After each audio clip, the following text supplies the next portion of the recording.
ato mga nagpaila ko nung na mga maharlik kakol kay wala dyan na sila kabalo.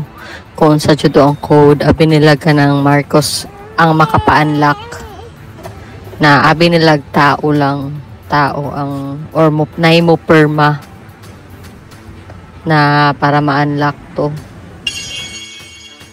O call, wala dyan kabalo sila Imelda. Nya, tagani. Ang ilahan lang na ibawaan kay kanang naay mga gold sila yung nasod pero di dyan nila mahilabdan. Mga to ang pinaka-code. Testingan na dati ni Digong. Na si Digong po ko gina-try na niya na di ko mahitabo ang katong mga ang kanikaron na mga nahitabo na ron. Gina-try jud niya nga dili ni mahitabo sa tuwa pero wala nahitabo jud gihapon pati sayahan nahitabo gihapon. Pagdagan pa lang ni BBM dati against na kay siya kay kabalo na siya sa mahitabo. Kabalo na dyan siya. Na siya idea na maingani ta.